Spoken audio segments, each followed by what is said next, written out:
Great. Good afternoon, everyone. Thank you for staying here.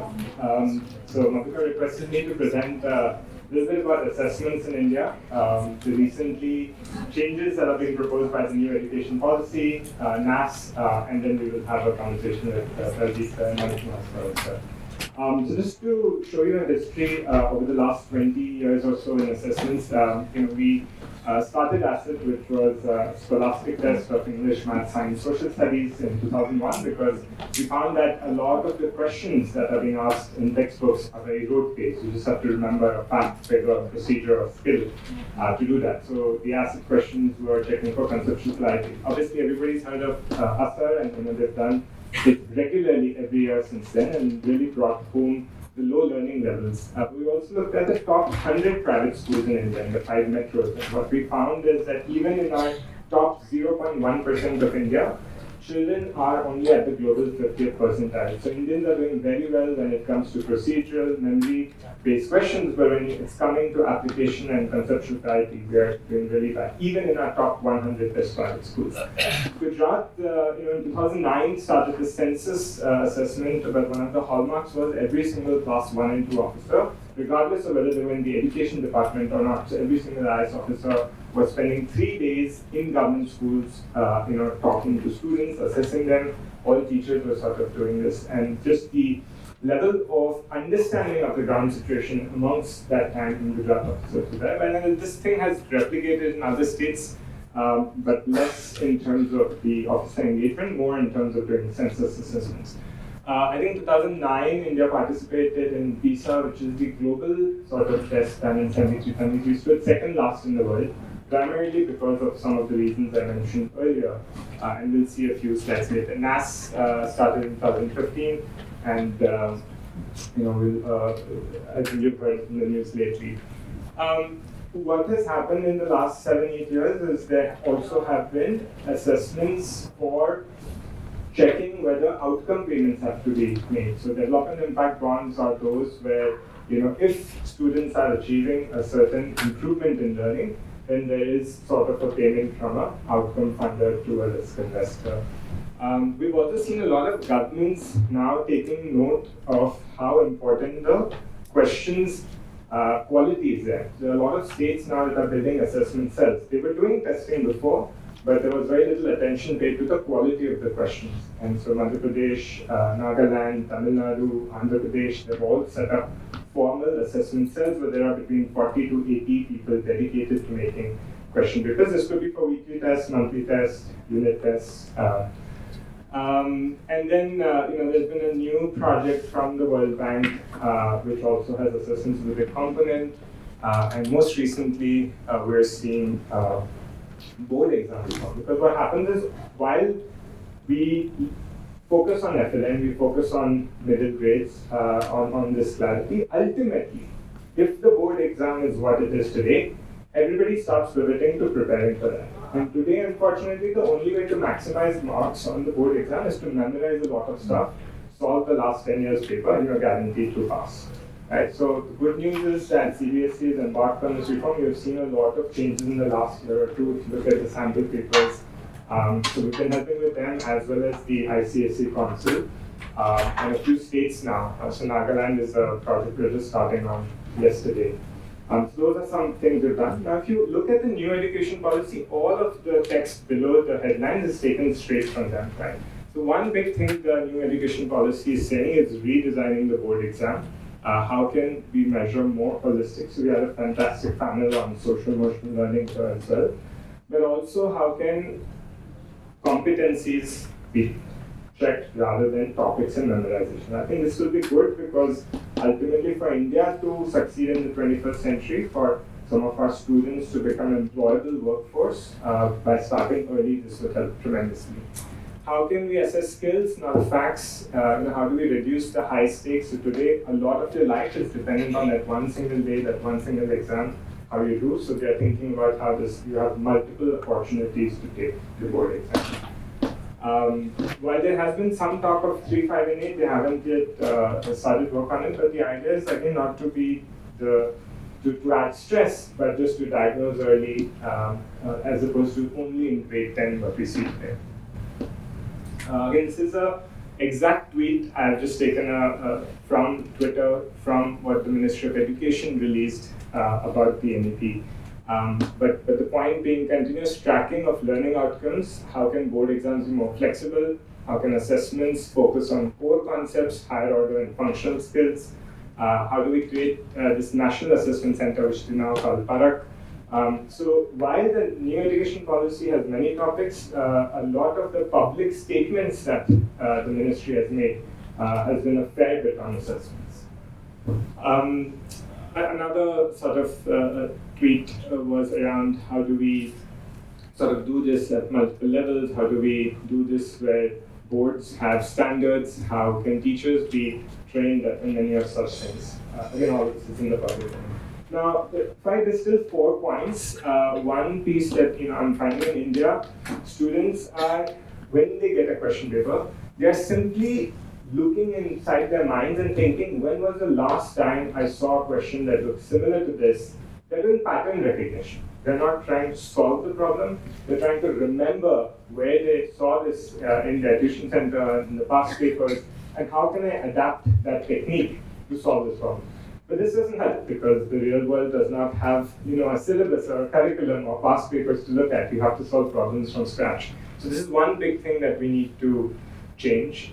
Exposure, right? So a lot of best practices in assessments give you an unfamiliar context. You might have a question on a seismograph, something you've never heard before. But that's not important because the question will describe to you what a seismograph is, and then it'll ask you questions, which just requires logical thinking, a scientific, like an inquiry mindset to be able to do that. And reading. So if you look at some of these assessments, there will be a fair bit to read, and we are not doing well on reading. Even in our mother tongue language, children are struggling. Obviously, ESSA has given a lot of data on this, but this is going to be a very important skill to process unfamiliar context environments. When I say conceptually we're not understanding, this is an example of a question that we had asked. So we gave these 4 weights, and we asked students to put them from the lightest weight to the heaviest weight.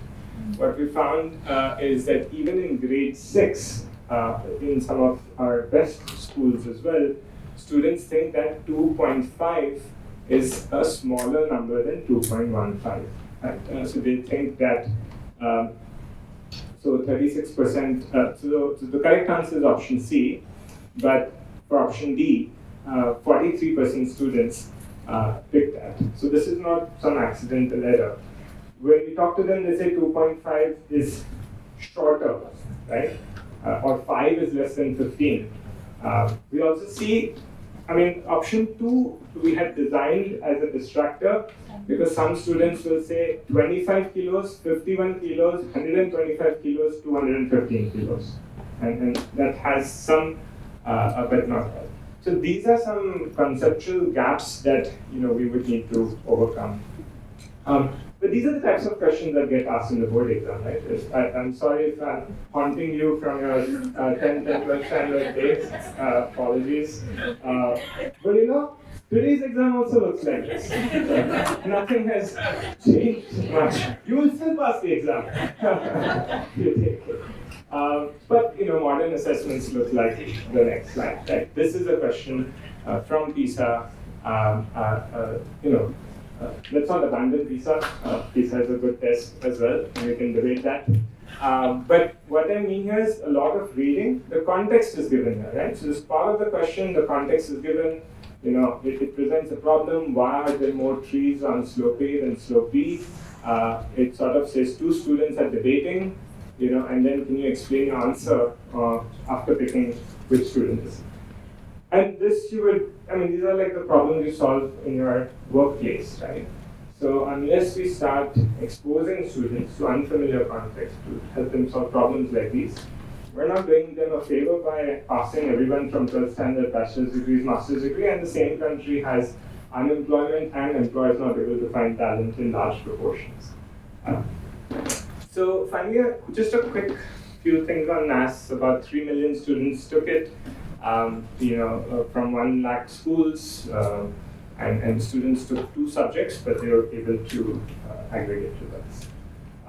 Now, there are 4 things that can make NAS better. One is NAS does not release any questions. And this is very unique and bizarre because even PISA releases questions. For all our assessments, we've released every single question that we made because we feel like the benefit that teachers get most is when they look at the question, they look at the performance, they understand where they're making a mistake and how they can remediate that, like we saw for test centers. So you can't find a single NAS question on people. All NAS is not even explaining how they're doing reliable or validity studies. All you see is a scale score. And then you see ranking tables. And then you see the education secretary saying, no, I don't believe that my state stood first, right?